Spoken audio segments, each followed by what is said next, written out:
मतलब है अवज्ञा, अंतराय पड़ने का मतलब है मनमानी, कपट। एक शब्द भी नहीं कपट होना चाहिए।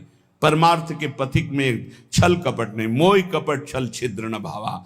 जैसे सुंदर एक बाल्टी दूध हो, लेकिन उसमें एक खटाई की फांक डाल दो, फाड़ देगा। ऐसे ही एक शब्द कपट का भी गुरु प्रीति में अंतर डाल देता है, भगवत प्रीति में अंतर डाल। भगवान कहते मोहि कपट छल छिद्र न भावा, निर्मल जन मन सो मोहि पावा। अपराधी को कभी अपना अपराध स्वीकार ही नहीं होता है, वो मन स्वीकार ही नहीं, अगर स्वीकार कर ले तो ठीक हो जाए। इसलिए बहुत सावधान। देखो यहां मनोरंजन नहीं है। स्त्री पुत्र देह गेह द्रविणादौ मैव विश्वसीर मूढ़म, क्षणमपि नैव विचारे चारे वृंदारण्य मुखम चरणौ। ए मूर्ख, ये शरीर, इस शरीर संबंधी स्त्री पुत्र मित्र देह घर संपत्ति, ये काल के एक प्रहार में सब मिट्टी में मिल जाएगी, सब छूट जाएगी, कोई तेरे साथ नहीं जाएगा। एक क्षण विचार कर, यदि तू नाम जप नहीं करता, भगवत आश्रित नहीं है, भगवत भजन नहीं करता और खूब सांसारिक कार्यों को करके उन्नति को प्राप्त हो रहा है, ठीक है, लेकिन जब मरेगा तब तेरे साथ क्या जाएगा? सांसारिक पद जाएगा कि अमुक पदाधिकारी विमान ले आओ, इनको बैठा लो। अरे देवराज इंद्र के पद से सीधे अजगर योनि में भेजा जा रहा है, चक्रवर्ती सम्राट महादानी निग सीधे गिरगिट बनाया जा रहा है, तो तुम सुअर कुत्ता बनने के लिए कौन सी बड़ी बात है? एक क्षण में नीच योनियों में जाना पड़ेगा। यदि नाम जप नहीं, चाहे जितना साधन भजन कर ले, अन्य भगवान नाम जप नहीं, भगवत चरणारविंद का आश्रय नहीं, तो इस माया पर विजय प्राप्त नहीं कर सकते। लिख लो आप, नाम नाम भगवान नाम, जितना नाम उतना ही परमानंद का अनुभव। ए मूर्ख, स्त्री पुत्र देह गेह द्रविणादौ मयि विश्वसी मूढ़, मत विश्वास कर कि ये तेरे हैं, छूट जाएगा।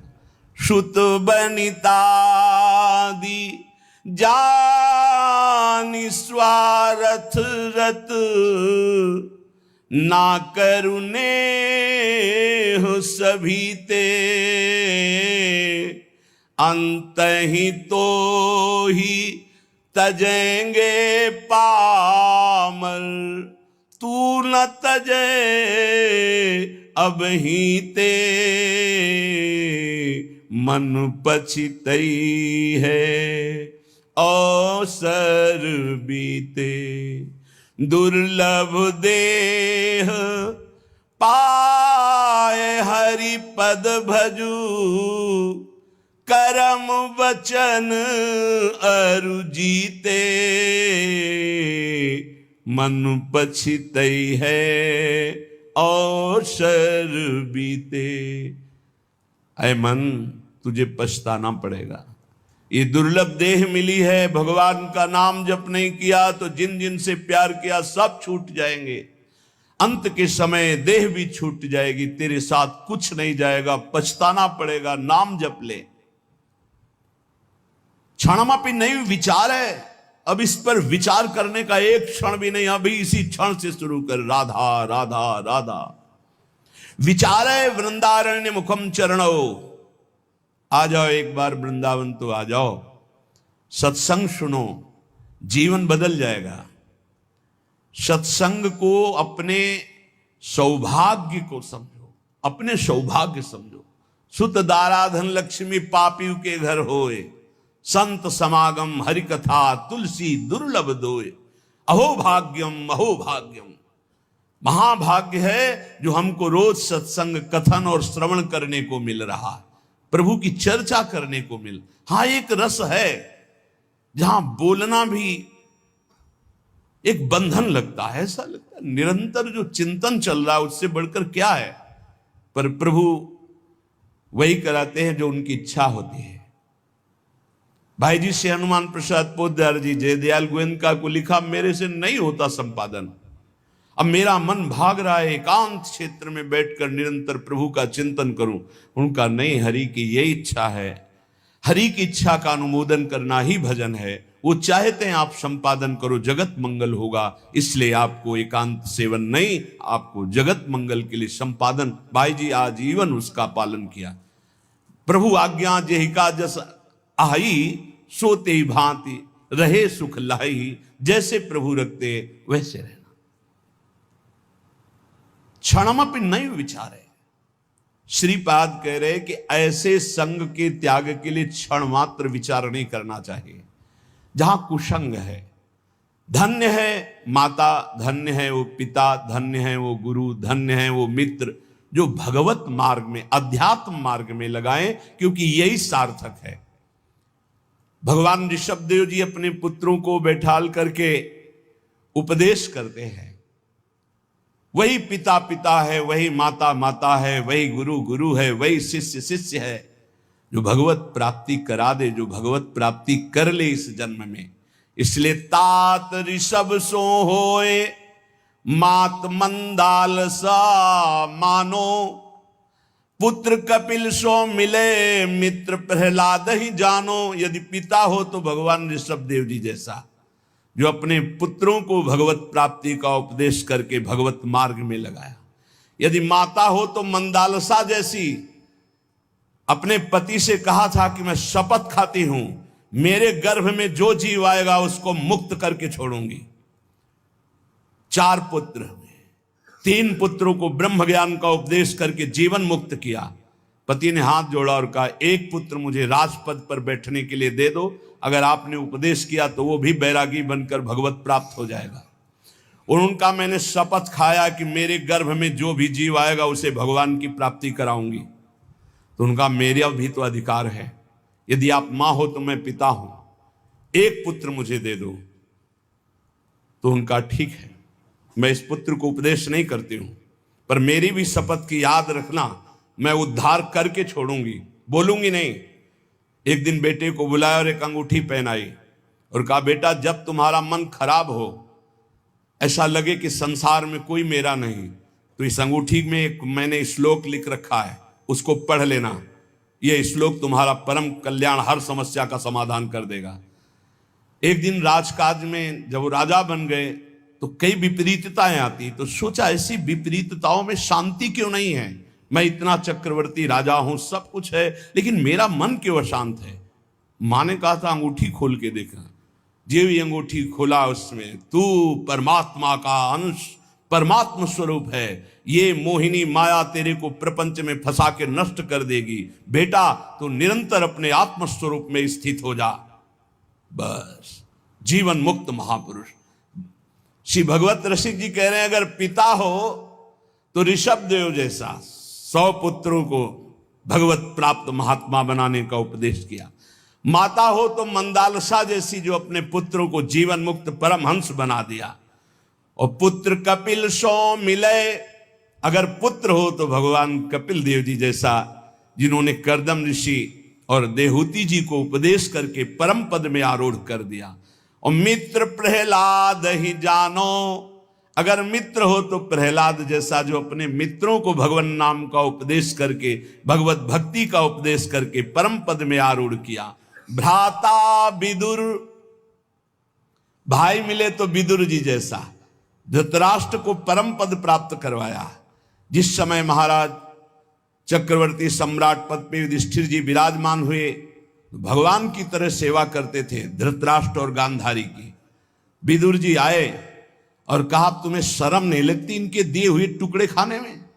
उन्होंने तो बहुत कड़वा शब्द बोला, महाभारत में लिखा है, श्वान की भांति दिए हुए टुकड़े को खा रहे हो भ्राताश्री, तुम हमसे बड़े हो लेकिन हमारे कटु वचन तुम्हें उद्धार करेंगे। अब भी तुम्हें शर्म नहीं आ रही, जिनको मारने की कोशिश की बचपन से लेकर अभी तक, उन्हीं के टुकड़ों में तुम जी रहे हो, अब भी तुम्हें वैराग्य नहीं शरीर और संसार से। तो उनका विदुर जी से कहा, भाई मैं क्या करूं, मेरी आंखें बाहरी अंधी तो हैं, अंदर ज्ञान की भी अंधी हैं, और वो गांधारी भी आंख में पट्टी बांधे, मैं कहां जाऊं, कौन मेरा है, चलो मेरे साथ। और जंगल में ले जा करके ऐसा, क्योंकि साक्षात धर्मराज हैं, उपदेश किया परम धर्म का। दोनों के शरीर ज्ञानाग्नि में भस्म हो गए और परम पद को प्राप्त हुए। बोले भाई मिले तो विदुर जी जैसा, भ्राता विदुर दयालु जोशिता द्रुपद दुलारी। पत्नी मिले तो द्रौपदी जैसी, जो भगवान की परम आसक्त चित्त, और पांचों पांडवों को हर समय जहां विपत्ति पड़ी भगवान में आसक्त कर दिया। गुरु नारद सो मिले अकिंचन पर उपकारी। गुरु हो तो देवर्षि नारद जी जैसा, अकिंचन। अगर शिष्य से कोई चाह है लौकिक तो वो गुरु नहीं है, वो दंभ है, पाखंड है। तब लग जोगी जगत गुरु, जब लग रहे निराश, जब आशा मन में भई तो जग गुरु जोगी दास। शिष्य से केवल एक ही अभिलाषा होती गुरु की कि ये भगवत प्राप्त हो जाए, बस। ये अपने मन को, अपनी बुद्धि को सच्चिदानंद भगवान में लगाकर ये भगवत प्राप्त हो जाए, बस। कोई दूसरी चाह नहीं। शिष्य धन दे, शिष्य भोग दे, ओ भोगी विषयी पुरुष, वो गुरु कहां। गुरु नारद सो मिले अकिंचन पर उपकारी। जिसको उपदेश किया नारद जी ने सब भगवत प्राप्त हुआ। ऐसे भगवत प्राप्त हुई कि गुरु का नाम बाद में लिया जाता, शिष्य का नाम पहले। प्रहलाद जी शिष्य, पहले भक्त नामावली में जो संस्कृत से है, प्रहलाद, फिर नारद, पराशर, पुंडरीक, व्यास, अम्बरीश, सुख, सौनक, भीष्म, दालभ्यान।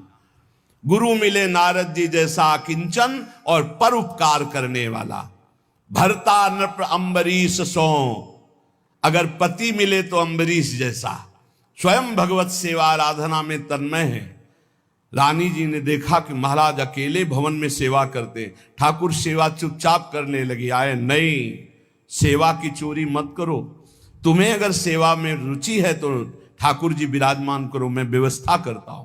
तो नया मंदिर, नए ठाकुर जी और सब सेवा की शौन। हर रानी के महल में स्वयं अपनी ठाकुर सेवा, तब सुदर्शन चक्र उनकी रक्षा में रहता। पति मिले तो अम्बरीश जैसा, और राजा हो तो महाराज पृथु जैसा। कह रहे 10,000 कान भगवान मुझे दे। संपूर्ण प्रजा में ऐलान कर दिया, सबको समय पर जो चाहिए मिलेगा। सब ठाकुर आराधना करें, भगवत गुणगान करें, नाम कीर्तन करें। ऐसे महाराज पृथु राजा पृथ्वी को अपने शासन में लेकर जब जो चाहेंगे वो तुम्हें देना होगा। बिना बोए अन्न प्रकट होगा, बिना ऋतु के फल प्रकट करना होगा। शासन में ले लिया पृथ्वी को, जब जैसा चाहते पृथ्वी वैसा ही प्रदान करती। ऐसा महाराज पृथु के शासन में था। भगवत भवनिधि उधरे चिदानंद रस में झिले। यदि ऐसे माता पिता भाई मित्र गुरु पत्नी पति ऐसे मिले तो चिदानंद रस में झिले, नहीं तो ये मायाकृत फंसाने वाली वृत्तियों से एक क्षण विचार मत कर अपने को बचा ले। प्रभु के नाम चिंतन में, रूप चिंतन में, लीला चिंतन में लगा ले। जप तप तीर्थ दान व्रत जोग यज्ञ आचार, भगवत भक्ति अनन्य बिनु जीव भ्रमत संसार।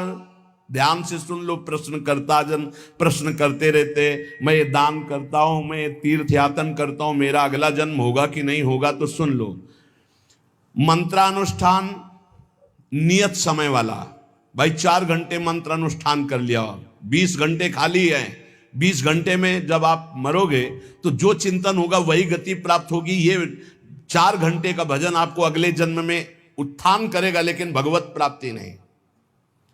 तपस्या, तीर्थयाटन, दान, व्रत, जोग, यज्ञ, आचरण, जितेंद्रियता तक ये जन्म मरण चक्र को नहीं रोक सकती। जन्म मरण चक्र को रोकती भगवत भक्ति अनन्य बिनु। अगर आपके पास अनन्य भजन नहीं है, अनन्य आश्रय नहीं, तो जन्म मरण से आप मुक्त नहीं हो सकते। भगवत भक्ति अनन्य बिनु जीव भ्रमत संसार। इष्ट धर्म मन मत मिले, रहनी गहनी स्वभाव, भगवत ऐसे भक्त सो मिलत बढ़े चित चाओ। अब भगवत रसिक जी कह रहे हैं अनन्य भक्ति आती संत संग से, लेकिन किन संतों का संग करो? जिनसे हमारा इष्ट मिलता हो, हमारा मत मिलता हो, रहनी आचार मिलता हो, स्वभाव मिलता हो, उन्हीं से बैठ करके भगवत चर्चा करनी चाहिए अपने इष्ट धर्म की। नहीं तो मौन होकर एकांत भजन करना चाहिए। इसी को ध्रुवदास जी ने लिखा है, इष्ट मिले और मन मिले, मिले भजन रस रीति, तहां निसंक है मिलिए तासों की जय प्रीति। एक संत भगवान आए थे, वो लपेट में लेना चाहते थे नाम रूप को मिथ्या कह के, एकदम जैसे सामने वाला बलवान योद्धा होता है तो जो उसे परास्त करना चाहता है, जितने दांव आते तुरंत मारता है, वो यही उसकी कमजोरी होती है। वो तुरंत दांव पे दांव मारता जाएगा तो जान लेना कमजोर आदमी है। उसको ये नहीं कहा जाता बहुत प्रवीण योद्धा है, नहीं, प्रवीण योद्धा गंभीर होता है। पहले सामने वाले के वार, जितने वार हैं उनको काटता रहता है। जब देख लेता है कि अब ये वार चलाने लायक नहीं रहा, तब अपना अमोघ बाण संधान करता है। ये पहचान होती है। कमजोर आदमी अपने फटाफट जितना कुछ है वो एकदम उगिल देगा। वो एकदम खंडन करने आए थे नाम रूप का, क्योंकि जानते हैं नाम रूप की ही जय जयकार हो रही। एकदम एकदम बस सर्राटे से शुरू हुई और रुको रुको रुको। आपके गुरु मूर्तिमान है या निराकार है? मूर्तिमान है। गुरु ने मंत्र दिया है ना, हाँ, मंत्र मूर्तिमान है, शब्दाकार है या निराकार है? हाँ, शब्द है बस। चाहे गुरु को चाहे इष्ट को, बात एक ही होती है। बिना साकार उपासना के स्वरूप बोध नहीं होता। पक्का लिख लो। स्वरूपानुसंधान भक्तिरिव गरीयसी, भगवान शंकराचार्य जी। जो भी गुरु प्रकट होते हैं वो मूर्तिमान होते हैं, आकाश में बोलते हैं, आकाशवाणी मूर्तिमान होते हैं। उनके चरण पखारे जाते हैं, उनके चरणों में बैठकर उनकी आराधना की जाती है। उनके वचन मूर्तिमान होते हैं या व्यक्त। बेमतलब का ज्ञान जिसका कोई अर्थ नहीं है। खंडन खंडन खंडन। अरे किसका खंडन? सर्वम कलमिदम ब्रह्म। किसका खंडन? समझे में नहीं आता। वो बस बिना सदगुरु कृपा के समझ में नहीं आता। किसका खंडन? जिसका खंडन कर रहे हो वही है, दूसरा नहीं है। वो अरूप भी है, वो रूप भी है, वो नाममय है, वो अनंत नाममय है, वो अनाम भी है, वो साकार भी है, निराकार भी है, सगुण भी है, निर्गुण भी है, सर्वत्र है, सर्वत्र से परे है, सब में भरे है। वो अनंत महिमाशाली है। वो क्या है क्या नहीं वेद नहीं कह पाए तो तू क्या कह पाएगा? कितनी सामर्थ्य तेरी वाणी में। सरस्वती भी नहीं, असित गिर समस्यात कज्जलम सिंधु पात्रे सूतर बर शाखा लेखनी पत्र मूर्वी लिखत यदि ग्रहित्वा शारदा सर्वकालम तदपि तो गुणा नाम मीश पारम नयाति। स्वयं सरस्वती जी समुद्र को स्याही बना ले, वृक्षों को लेखनी बना ले, सारी भूमि को कागज बना ले और अनंत काल तक लिखती रहे तो भी हमारे भगवान की महिमा नेति नेति ही रहेगी। हम तुम्हें एक जबान वाले क्या लिख सकते हैं, क्या गा सकते हैं उन अनंत महिमा। वो ये है, हाँ है, वो ये नहीं है, उसमें भी है। वो ये नहीं है, वहां भी है। नहीं है, वो है, वो है। जहां कह रहे हो नहीं है वहां भी है। परमात्मा तत्व को जान लेना ऐसे खिलवाड़ समझते हो? 4 ग्रंथ पढ़ लिए तो ज्ञानी समझते हो, 4 शब्द पढ़ लिए तो ज्ञानी समझते हो। बिना गुरु चरणों में बैठ करके तत्वबोध किए, ये केवल बातों से नहीं। नायमात्मा प्रवचने न लभ्या न मेधया न बहुना श्रुते न। वही आत्म तत्व गुरु रूप से जिस पर कृपा करता है उसको बोध हो जाता है। इसलिए इष्ट धर्म मन मत मिले रहनी गहनी स्वभाव, भगवत ऐसे भक्त सो मिलत बढ़े चित चाव। बहुत समझने का विषय है। एक बार चर्चा में बताया था कि काशी से महात्मा आए थे, ऐसा ऐसा अभी 4-5 दिन के अंतर्गत वो आए। इतनी प्रसन्न मुद्रा और आके जैसे प्राण न्यौछावर कर दे। उन्होंने कहा पूरा जीवन जो निकल जा रहा था संभाल लिया। मैं आखिरी उम्मीद लेकर आया था, वो उम्मीद मेरी सार्थक। अब इतना आनंद, क्योंकि सब साधन ठीक थे, जो कनेक्शन वही बिल्कुल फिट हुआ। बोले इतना आनंद है कि अब मुझे कोई परवाह नहीं, बस यही डर लगता है ये छूट न जाए।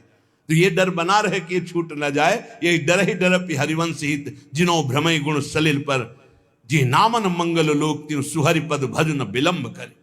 ये डर बना रहना चाहिए कि कहीं भगवत चिंतन छूट न जाए, कहीं हमारा कनेक्शन टूट न जाए। ये बना रहेगा तो कभी नहीं टूटेगा। भगवत रसिक जी कह रहे हैं भगवान का अपमान कर दोगे तो सह जाएंगे, लेकिन भक्त का अपमान कर दोगे सर्वनाश कर देंगे। राम रोष पावक सो जरई लात हनी भ्रभु हृदय में तो हर की नो सम्मान। भृगु ऋषि ने जाकर भगवान की छाती में लात मारा तो भगवान चरण दबाने लगे, कहने लगे हमारा हृदय बड़ा कठोर, कहीं आपकी चरण में चोट तो नहीं लग गई। हमें पता होता कि आप आ रहे हैं तो आपकी अगवानी करता, आपके चरणों में पल्लो बिछाता। लेकिन अम्बरीश अपराध सुन भगवत मूंदे कान। जब भक्त का अपराध कर दिया दुर्वासा जी ने और जाकर कहा त्राहिमाम शरणागत, आपका व्रत है कि आपकी शरण में जो आ जाए उसको निर्भय अभय कर देते, प्रभु रक्षा करो अपने सुदर्शन से। तो भगवान ने कहा अहम भक्त पराधीनो अस्वतंत्र युधिष। कान मूंद लिए, कोई पुकार नहीं सुनी, जाओ अम्बरीश जी के पास।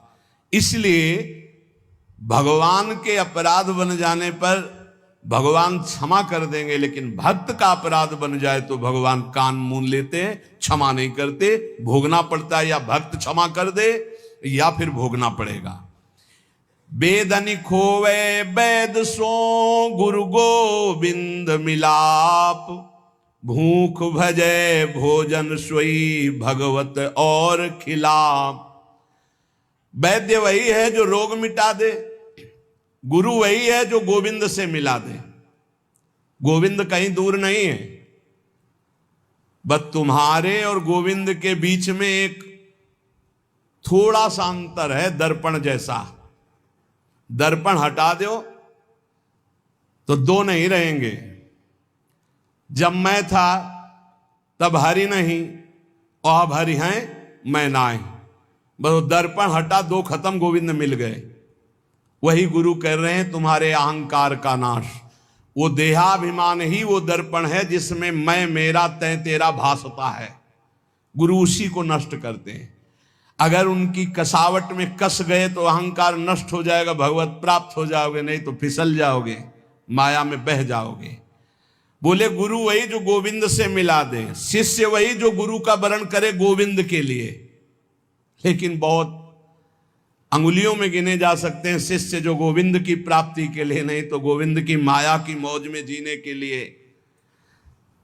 कोई बिरला होता है जो भगवत प्राप्ति के लिए जुड़ता है।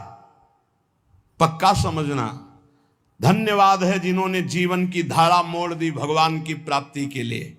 नहीं तो ये इंद्रियों की विलासता के भोगों को देखकर शिष्य बनना अधिकायक, इसमें बहुतायत, इसमें बहुत मिलेंगे। लेकिन भगवत प्राप्ति के लिए ये बहुत कठिन बात।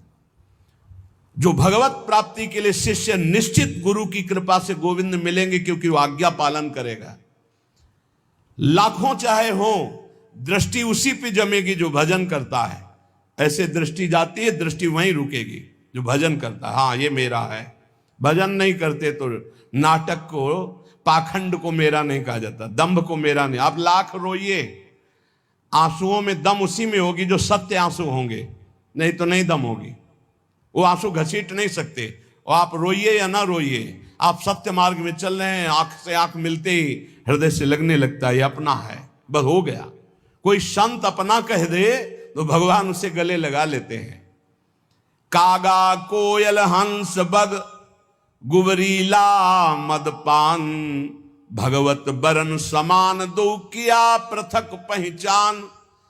कौआ और कोयल लगभग एक जैसे ही, कौआ का बच्चा और कोयल का बच्चा एक जैसा ही। कभी कभी कौआ कोयल के बच्चे का पोषण करता है अपना बच्चा मानकर। कौआ और कोयल और हंस और बगुला लगभग। गुबरीला, गोबर का कीड़ा एक होता है, सब बिल्कुल भ्रमर जैसा ही। और भ्रमर, ये दोनों जोड़ी बढ़िया है। कौवे का रंग कोयल के समान, हंस का रंग बगुले के समान, गुबरीला का रंग भ्रमर के समान। किंतु इनकी बहुत अंतराय है, बहुत पहचान में अंतराय है। ऐसे ही पाखंडी और असली साधु, जैसे कौआ कोयल, हंस और बगुला और गुबरीला और भ्रमर, ऐसे पाखंडी और सच्चे लगभग एक जैसे थे। असली और नकली नोट लगभग, लेकिन पहचान वाला फट से पहचान ये नकली है। ऐसे ही वेशधारी में सत्य वेश आचरण करने वाला और पाखंड करने वाला अंतराय होता है। तो उसकी पहचान क्या है? गुबरीला की पहचान वो है कि वो मलई में जाएगा, वो फूल में नहीं बैठेगा, पराग नहीं खाएगा, वो तो भ्रमर पाएगा। हंस की चाल ही अलग होती है। बगुला भी एक टांग उठा करके तपस्या करते नजर आता है कि मानो भारी ध्यान में मगन है। मगन ने मछली में लगाए, मछली आई टप से मारा, फिर टांग उठा खड़ा हो गया। ये ऐसे पाखंड दम्भी जो भगवत मार्ग में निश्चय करके नहीं चलते हैं, उनकी दृष्टि केवल धन पर, भोग पर, वासना पूर्ति पर, संसार मान प्रतिष्ठा पर। और जो भगवान का भक्त होता है वो हंस, परमहंस होता है, नीरछीर विवेकी होता है। वो मलवत विषयों का त्याग करने वाला, वो भगवत चरणारविंद के प्रेम पराग का पान करने वाला भ्रमर होता है। गुबरीला नहीं होता, वो कौवा नहीं होता, वो कोयल होता है, प्रियालाल का यश गाने वाला। ये जो अहंकार जनित मैं बोले मारी गई देखो अजया आत, पीजन लगी लागी कुटन तब तय बोली तात। भगवत ऋषि जी कहते हैं अहंकार मत करियो। मैं जिसने बोला तो मारा गया, अंजाम मिला।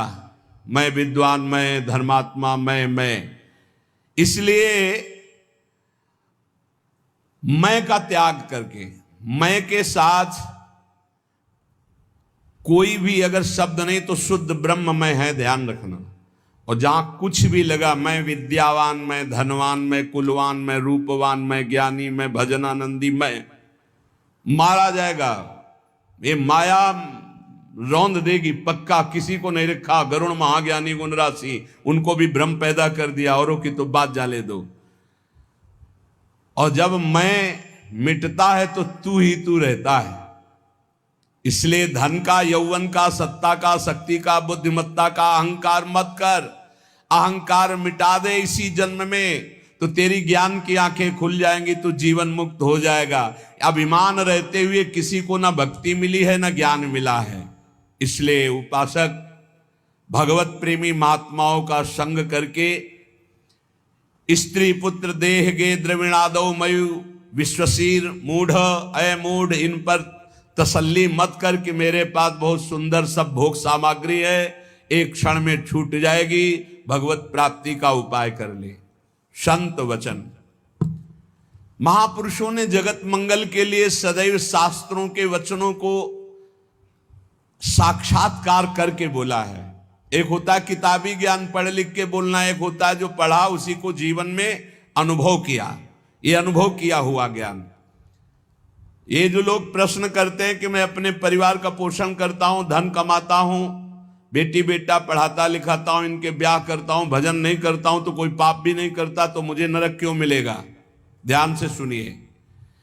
कह रहे हैं या एषाम पुरुषम साक्षादात्म प्रभमीश्वरम ना भजन्त्य वजानन्ति स्थानात् भ्रष्टा पतन्त्यधः।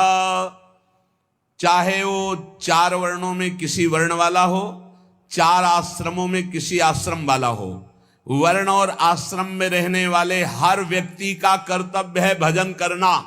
भेजे ही गए हो भजन करने के लिए। ये मानव देह भोगों के लिए नहीं, यथावत धर्म पूर्वक भोग को भोगते हुए, भजन करते हुए भगवत प्राप्ति करने के लिए। इस तन का एक ही फल है भजन। नर्तन कर फल विषय न भाई, भजी राम सब काम बिहाई। जो मनुष्य मानव देह प्राप्त करके भजन नहीं करता, उसको इस बात का दंड मिलता है।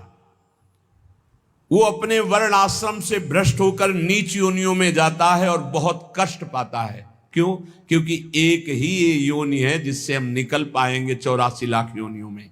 भगवान ने कृपा करके दिया है। खास करके विवेकवान, पशुवत मनुष्य जीवन व्यतीत करने वाले तो बहुत हैं विश्व में, जिनको कोई भगवान से मतलब नहीं।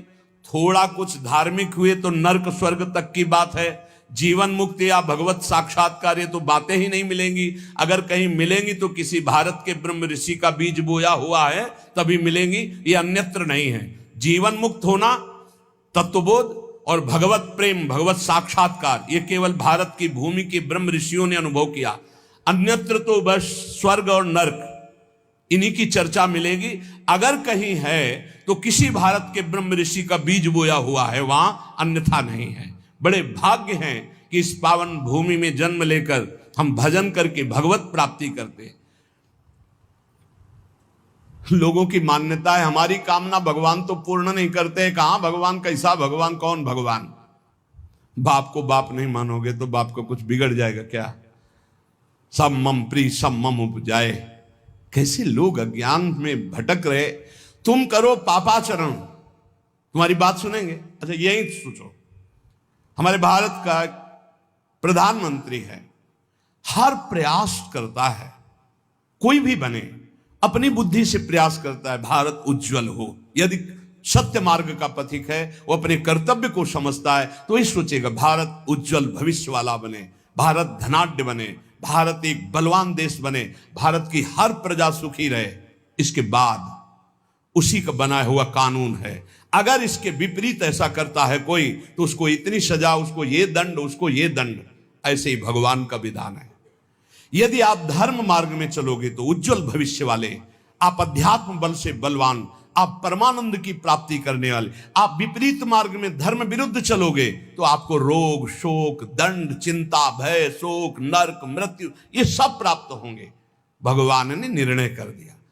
अगर अब आप साबित हो चुके हो महापापी हो और आप राष्ट्रपति को प्रार्थना करें कि मेरी फांसी टाल दी जाए और उनकी मौत हो जाए, तो न्यायाधीश के द्वारा पास किया हुआ आपका फांसी का मृत्यु दंड भी टाल दिया जाएगा। ऐसे ही भगवान कह रहे, सर्वधर्मान परित्यज्य, रास्ता बता रहे, मामेकम शरणम ब्रज अहम त्वाम सर्व पापेभ्यो मोक्षयिष्यामि मा शुचा। हे भगवान ये पूर्ण कर दो। क्या किया तुमने भगवान के लिए? भगवान ने तुम्हें मानव देह दिया, भगवान ने प्रकृति दी, भगवान ने सब कुछ व्यवस्था की। तुम केवल पापाचरण करो, भगवान तुम्हारी नौकरी करे।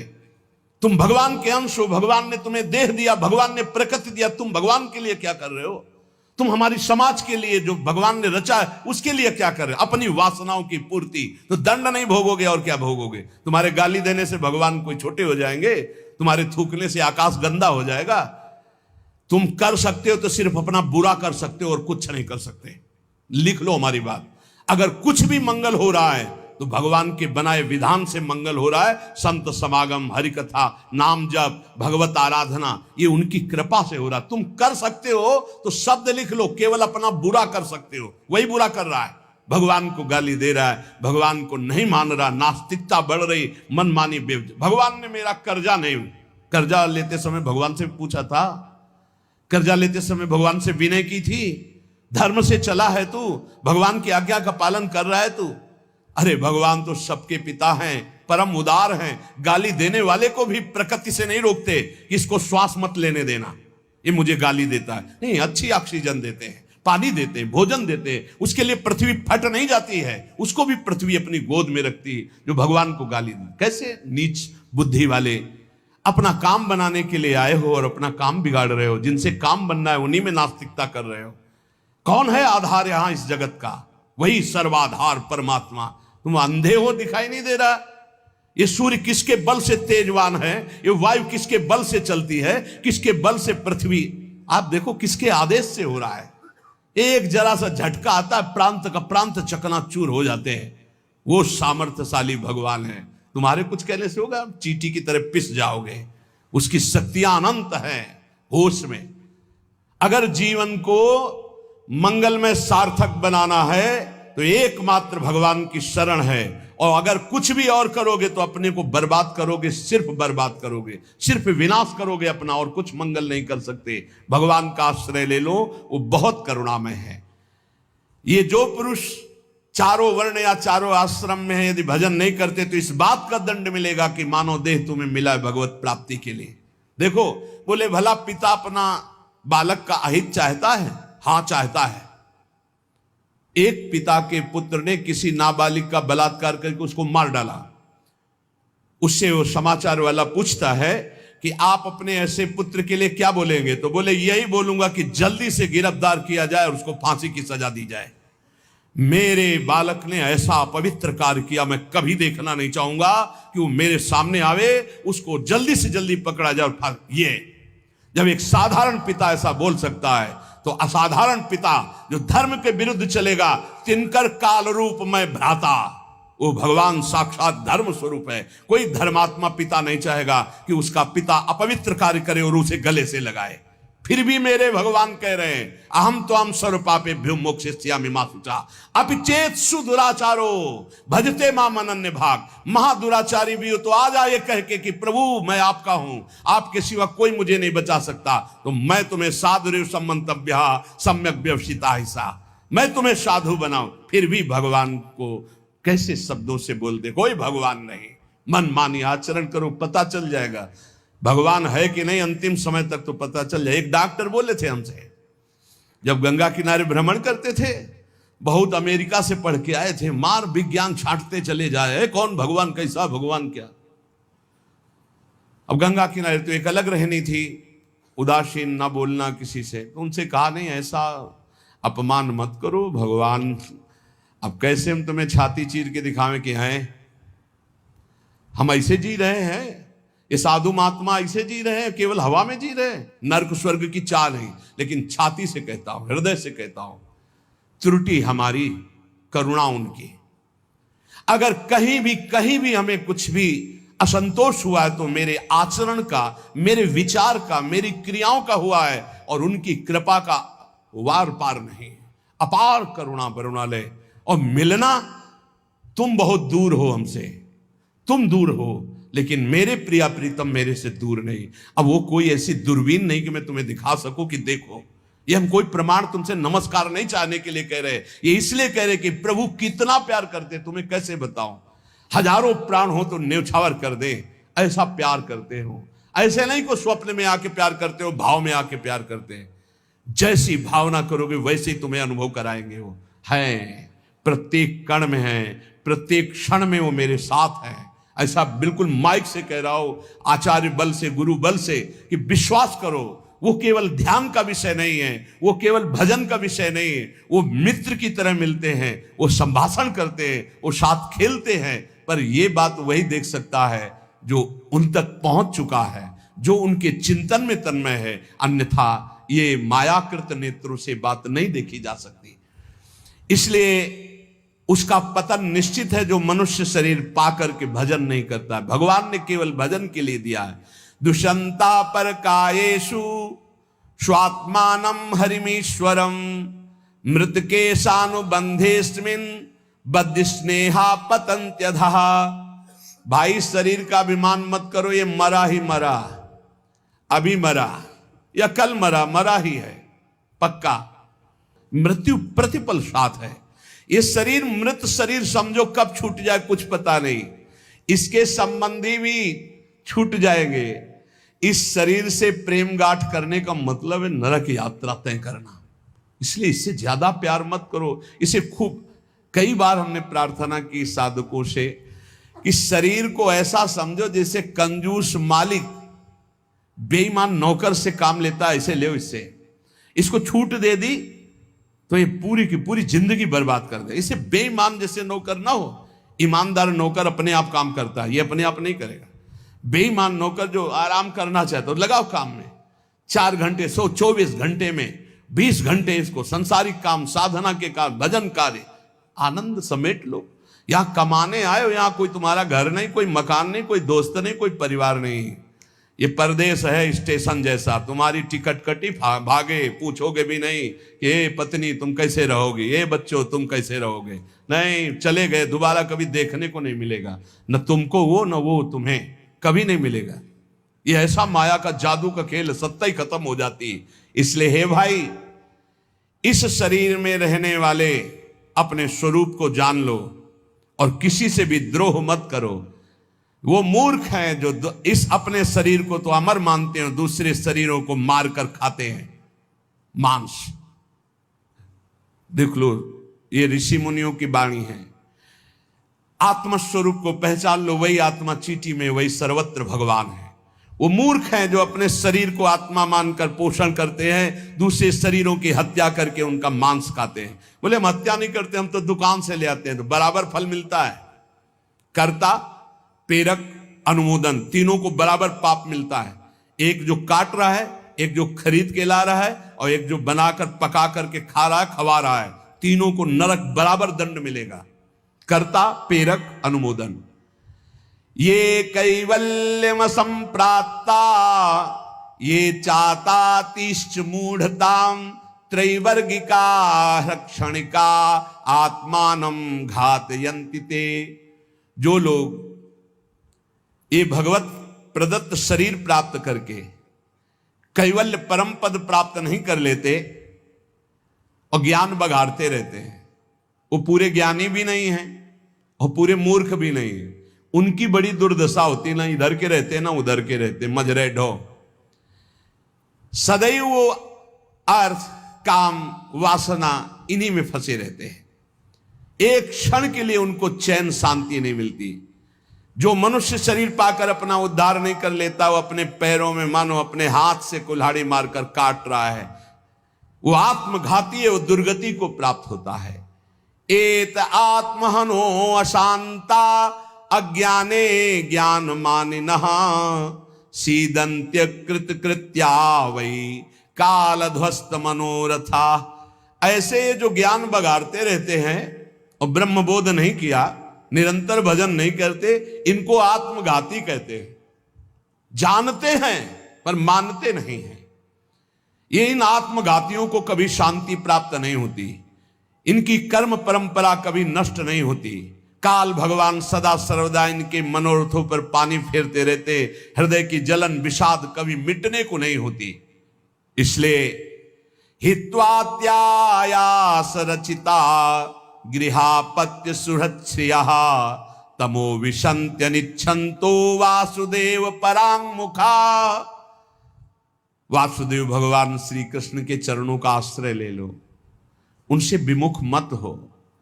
विमुख होकर यदि तुमने धन रुपया पैसा मकान सब समेट भी लिया तो भाई जब जाओगे कुछ साथ नहीं। एक बार कृष्ण कहा, एक बार राम कहा, एक बार राधा कहा, ये सत्य वस्तु तुम्हारे साथ जाएगी। इसलिए बार बार राम राम कृष्ण कृष्ण हरि हरि राधा राधा बोलते हुए अपना काम करो तो तुम्हारा लौकिक भी पुष्ट और पारलौकिक भी पुष्ट हो जाएगा। जो भगवान नाम जप नहीं करता, भगवान से विमुख है, ना चाहने पर भी विवश होकर उसे घोर नरक में जाना पड़ता है। इसलिए सदगति प्राप्त करने के लिए नाम जप अत्यंत आवश्यक है। ये कलिकाल की बड़ी महिमा वर्णन की भगवान व्यास जी ने। जो फल सतयुग में 10,000 वर्ष ब्रह्मचर्य रहकर दोनों हाथ उठाकर दाहिने पैर के अंगूठे के बल खड़े होकर भजन करने से मिलता था, ध्यान दीजिए कितना कलयुग का कृपा प्रसाद है। कलयुग को बहुत बुरा कहा जाता है, तो ये बात पक्का समझो, दो पक्ष सब में होते हैं, कृष्ण पक्ष और शुक्ल पक्ष। एक अंधेरे का पक्ष, एक प्रकाश का। तो कलयुग में दो पक्ष हैं। एक अंधेरे का पक्ष अगर भगवान से विमुख हो तो नष्ट कर देगा। यहां कह रहे हैं भगवान महर्षि वेद व्यास देव जी, यत् कृते 10 त्रेतायाम हायनेन तत् द्वापरे तश्च मासेन हरहोरात्रेण तत्कलौ तपसौ ब्रह्मचर्यस्य जपादेश्च फलम द्विजा प्राप्नोति पुरुषस्तेन कलिसाध्यति भासितम। सतयुग में 10,000 वर्ष ब्रह्मचर्य से रहकर दाहिने पैर के बल अंगूठे के खड़े होकर दोनों हाथ उठाकर मंत्र जपने से जो फल मिलता था,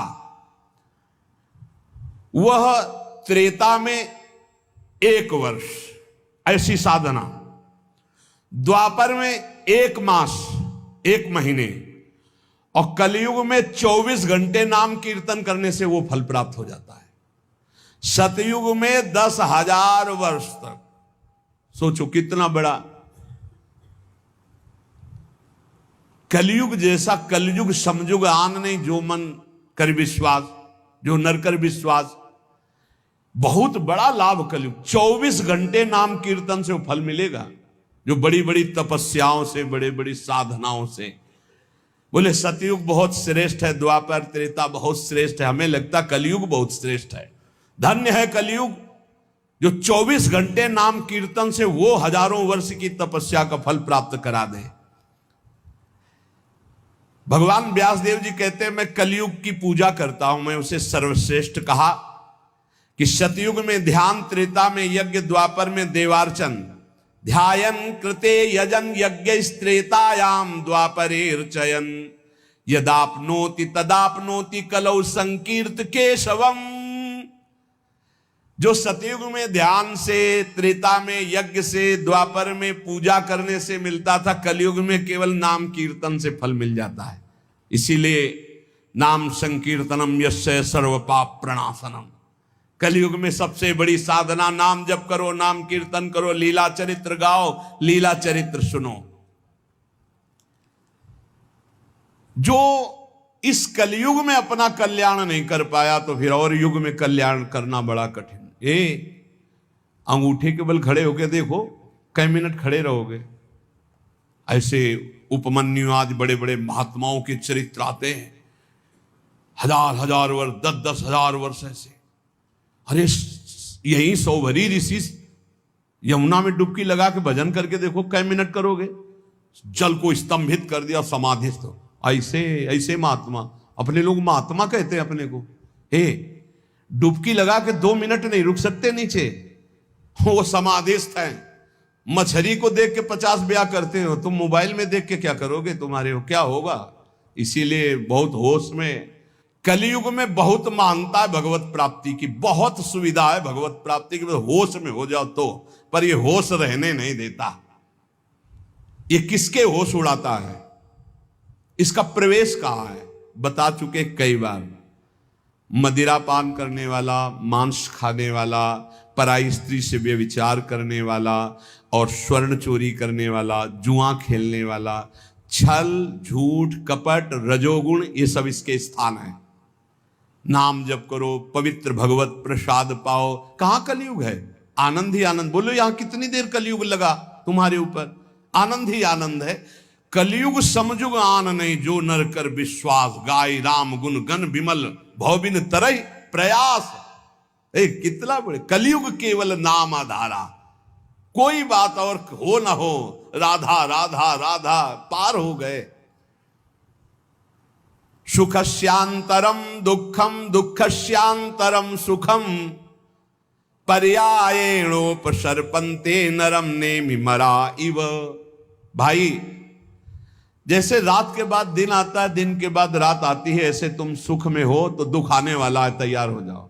और दुख में हो तो सुख आने वाला है। सुखम श्यांतरम दुखम, दुखश्यांतरम सुखम, भगवान व्यासदेव जी कह रहे।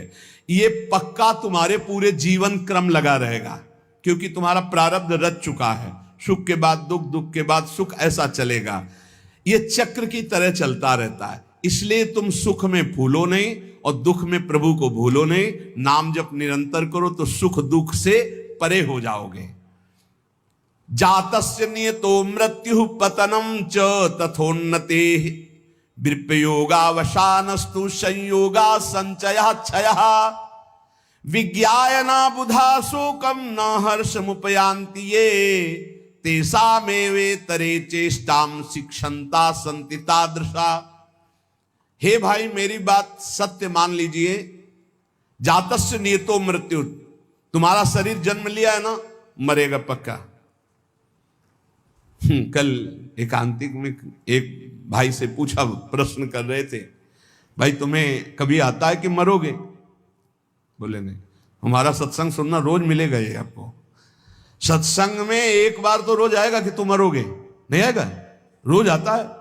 आपका तो अभ्यास बन गया होगा सुनने का कि मरने वाली बात तो रोज आती है। यही हमको संभालेगी, क्योंकि जाना है। जो संभलते नहीं हैं वो लड़खड़ा के गिर जाते हैं। रोज संभलना है, मरना है। जातस्य नियतो मृत्यु पतनम च तथोन्नति। अगर शरीर जन्मा है तो मरेगा आज, नहीं तो कल तैयार हो जाओ। जाना है, जाना है। कब जाना है पता नहीं है। फांसी वाले को तो समय बता दिया जाता है कि कल 12 बजे होगी, अपने को अपना ये भी समय नहीं पता है, पता नहीं कब जाना है। उसे पता हो जाए तो अच्छा रहता है। सब डर जाते कि इतना रह गए। बर्थडे कोई तो मनाता नहीं, शोक डे जरूर मनाता, लेकिन अब पता नहीं इसलिए बर्थडे मना रहे हैं। वैसे तो नहीं मनाना है, नहीं मनाना है। मनाना है गुरु प्रदत्त जन्मदिन। जिस दिन से दीक्षा हुई वही दिन हमारा सार्थक है। और यदि मनाना है तो नाम कीर्तन करके मनाना है। बर्थडे कैसे मनाया जाता है जानते हो?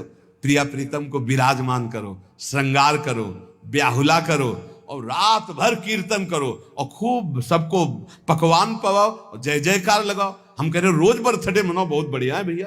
इस तरह का बर्थडे, इस तरह का बर्थडे, खोल रहे हैं शराब, गंदी गंदी सब खान पान और नाच रहे हैं, और ये कोई बर्थडे? समय नष्ट कर रहे हैं। कितना कीमती, राधा राधा राधा, कितना कीमती समय आप कैसे नष्ट करो? बहुत लोभ लगता है। इतना कीमती, एक श्वास खरीद नहीं सकते 50 वर्ष की कमाई में। 50 वर्ष की कमाई की जो श्वासें तुमने व्यर्थ की, सब श्वासों के द्वारा जो आपने धन एकत्रित किया, एक श्वास नहीं खरीद सकते। ऐसा कीमती श्वास राधा राधा। कह रहे हैं नित्य ये ध्यान रखो कि शरीर जन्मा है तो मरेगा। कुछ अच्छा नहीं लगेगा ये बात ध्यान रखने पर, नहीं लगता अच्छा, कुछ अच्छा नहीं लगता।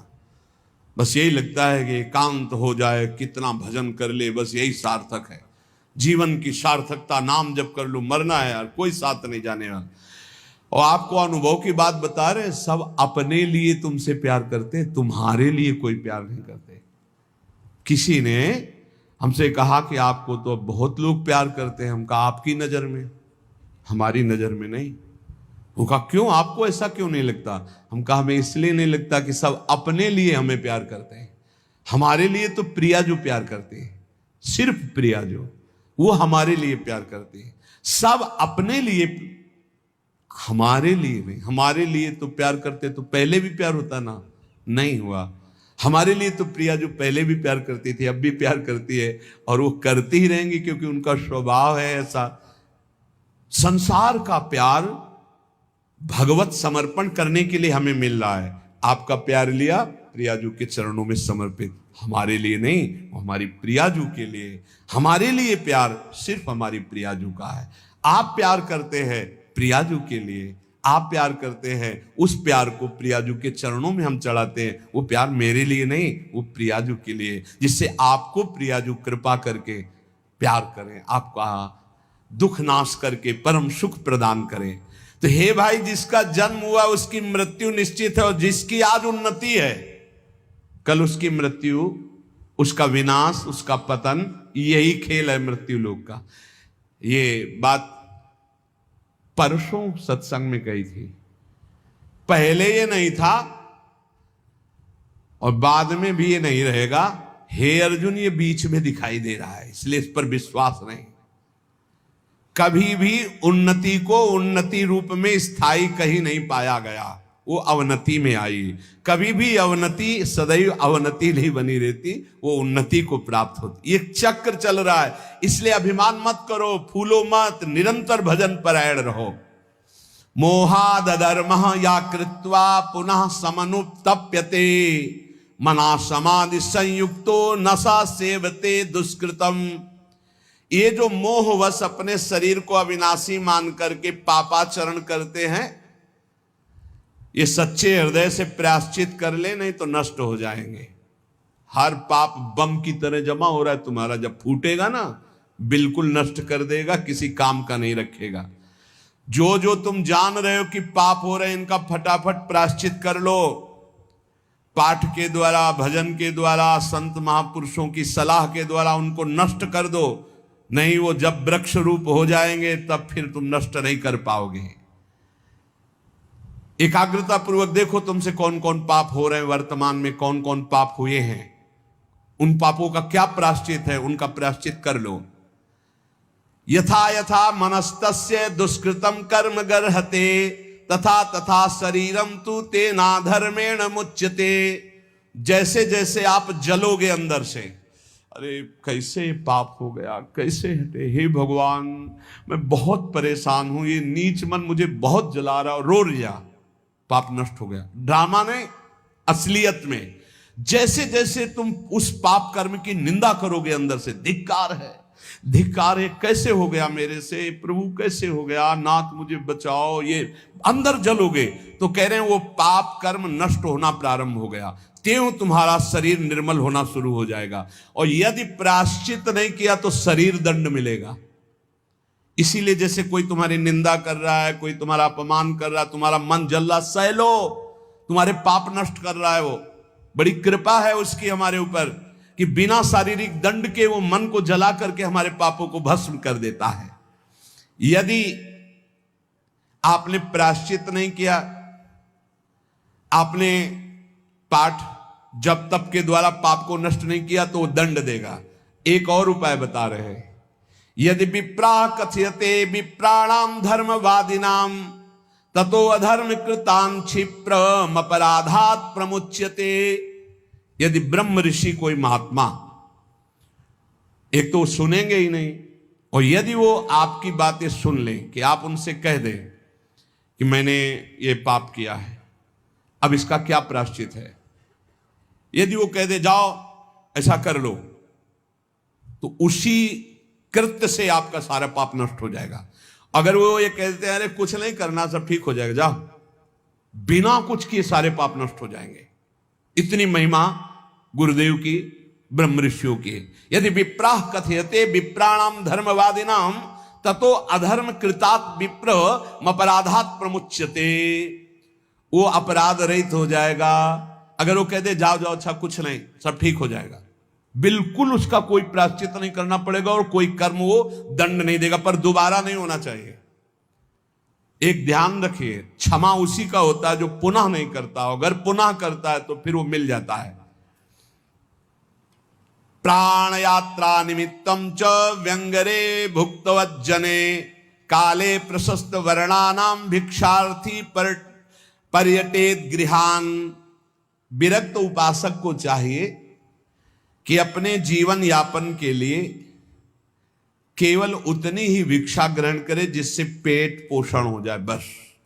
ये आप लोगों के लिए बहुत बढ़िया है। देखो, किसी से मांगना नहीं, कोई संग्रह नहीं, कोई परिग्रह नहीं, रोज का रोज जो श्री जी का प्रसाद खाओ, रात दिन भजन करो। काहे प्रपंच में फंसते हो? ये रुपया, ये मोबाइल, ये संसारी लोगों से मिलना जुलना, ये गुरु कृपा से ही बचा जा सकता है, अन्यथा भारी प्रपंच है। रुपये में एक भारी दोष है, 99 का चक्कर नहीं हटता रुपये में, ये भारी दोष है। 100 जमा हुए तो 110, 120, 130 जमा करते करते मर गया, चवन्नी खर्चा नहीं किया, नरक गया। बहुत बहुत विचित्र है। भगवान बचावे। जैसे कंचन दलदल वैसे कामिनी दलदल वैसे कीर्ति दलदल। इन दलदलों में जो गिरा तो गुरु कृपा बचाए तो बचाए, नहीं निकल पाना मुश्किल है। बहुत खतरे का दलदल है, ऊपर से एकदम रोड जैसा दिखाई देता है और गए तो बस निकलने लायक नहीं रहोगे। कंचन कामिनी कीर्ति का दलदल। जीवन निर्वाह के लिए बस उधर में डाल लो, खूब डट के भजन करो, भगवत प्राप्त हो जाओ। जितना कम से काम चला लो उतना ही अपना भजन बचा लो। एक बार गिरिराज जी में जब पूज्य पंडित गया प्रसाद जी की समाधि, तो गुरुदेव भगवान ने कहा, इनका प्रकाश जानते हो क्यों हुआ? 45 वर्ष की अवस्था में गिरिराज जी महाराज के समीप विरक्त होके रहे, पर जिस दिन से विरक्त हुए उस दिन से कभी पैसा नहीं छुआ बाबा ने, कभी बाबा ने स्त्री स्पर्श नहीं किया, कभी बाबा ने प्रणाम नमस्कार स्वीकार नहीं किया। कंचन कामिनी कीर्ति तीनों पर विजय प्राप्त की हुए होने के कारण बहुत जल्द 45 वर्ष गृहस्थी में रहे, बहुत जल्दी इतना प्रकाश हुआ वैराग्य का। भाई जी जब पधारे थे तो बाबा को ऐसे दिव्य देह में दिखाई दे रहा था, भाई जी जा रहे, पंडित गया प्रसाद जी महाराज। एक काहे को अपना भजन बिगाड़ो? गुरु कृपा से भरण पोषण हो रहा, चकाचक खूब भजन एकत्रित करो। जितने से उदर पोषण हो जाए उतने ही भोजन पर अधिकार रखो, खूब भजन करो। भिक्षान्न है ये, आकाश वृत्ति से यहां आता है, वैसे भी भिक्षा तेहरा से मांग के रोटी लाई जाती। खूब भजन करो भाई यार, डट के। भजन ही जीवन का सार है। भिक्षा मिले तो हर्ष और ना मिले तो शोक ना करे। यहां ना मिलने का तो सवाल ही नहीं रह गया, वो तो अपने लोगों के जीवन में था। गंगा किनारे कई कई दिन जब गंगा जल से केवल उधर पोषण हुआ, और जैसे कोई बारी लगाने वाले ऐसे टिफिन खोल रहे हैं और अपना पार हैं, तो ऐसे दृष्टि जाती तो मन कहता बड़े भाग्य हैं उसके। ऐसा जीवन रहा है। बोले किसी के भी प्रति ना आदर सत्कार मिलने पर प्रियता और ना अपमान घृणा होने पर नफरत। मान लो कोई हमारा अपमान कर रहा है, घृणा कर रहा है, तो हमारे अंदर नफरत ना आवे उसके लिए। कोई बड़ा आदर सत्कार कर रहा है तो कोई प्रियता ना आवे। ऐसे भगवत मार्ग में रोज का रोज ये अमृत में वचन सुन रहे हो, ये बहुत अमृत प्राप्ति कराने वाले हैं। यदा यदा ही पाखंड वृत्ति रत्रोपलक्ष्यते तदा तदा कलेर्बुद्धि रनुमेया विचक्षणे। अब कलयुग का दोष कह रहे हैं, यदि पाखंड थोड़ा भी स्वीकार किया तो कलयुग तुम्हारी बुद्धि में सवार होकर नष्ट कर देगा। यदा यदा ही पाखंड वृत्तिरत्रोपलक्ष्यते, दिखाई भी दिया जरा सा पाखंड तो कलयुग सवार हो जाएगा। पाखंड जो है नहीं वो नाटक करना नहीं, बिल्कुल नहीं होना चाहिए। नाटक बिल्कुल नहीं होना चाहिए। नाटकबाजी तो भक्ति में होना ही चाहिए। बहुत बड़ा ये दंभ पाखंड रोग है, भक्ति को पूरा का पूरा रुग्ण कर देता है। दिखावटी नहीं होना चाहिए कुछ। प्रभु सब कुछ जानते हैं यार, किसको दिखाना है, क्या दिखा। अच्छा सामने वाला दे भी देगा तो क्या, प्रणाम नमस्कार रुपया पैसा, इसके लिए भक्ति ही कर रहे हो तो हरि लक्ष्मी पति, दूसरे से क्या चाहिए। अगर जरा भी पाखंड हुआ तो कलयुग तुम्हारी बुद्धि को ग्रसित करके अनुमान भी नहीं लगा सकते कि कितना भ्रष्ट कर देगा।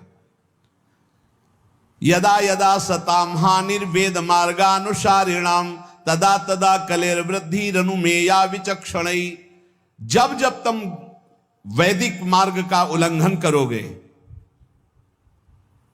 साधु पुरुषों की आज्ञा का उल्लंघन करोगे, तभी तुम्हारी हानि करने वाला कलयुग तुम्हारी बुद्धि पर सवार होकर तुम अनुमान भी नहीं कर सकते कि तुम्हें कैसा भ्रष्ट कर देगा। प्रारंभाश्चा वशीदंती यदा धर्म कृताम नृणाम तदानुमेयम प्रधान्यम कलेर विप्रा विचक्षणैर। जब कोई धर्मात्मा अधर्माचरण की तरफ जाने लगता है, सोई कलयुग उसके ऊपर अपना प्रभाव डाल देता है। जब कोई विद्वान कलयुग से ग्रसित हो जाता है तो उसके आचरण उल्टे होने लगते हैं। इसलिए पाखंड, शास्त्र विरुद्ध आचरण, संत गुरुदेव की आज्ञा का उल्लंघन, धर्म के विरुद्ध आचरण करने वाले पर ही कलयुग का प्रभाव होता है, अन्यथा नहीं होता। कलयुग के प्रभाव से बचते हुए निरंतर नाम जप करते हुए इस जन्म में हम भगवत प्राप्ति कर ले।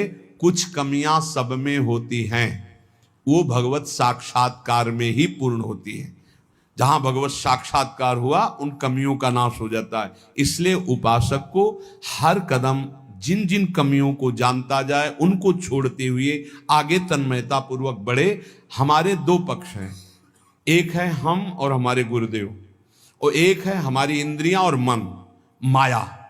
ये हमको गिराने की चेष्टा करती है, और गुरुदेव हमारे हमको जो उपदेश करते हैं वो इन पर विजय प्राप्त कराने। कभी कभी इनका पक्ष जोर हो जाता है और हम हार जाते हैं, तो हमें निराश नहीं होना। हमें ठीक जैसी आज्ञा वैसे ही चले तो फिर हम बलवान होकर जीत जाएंगे। और इस जन्म में मुझे भगवत प्राप्ति करना ही, किसी भी तरह रुकना तो है नहीं।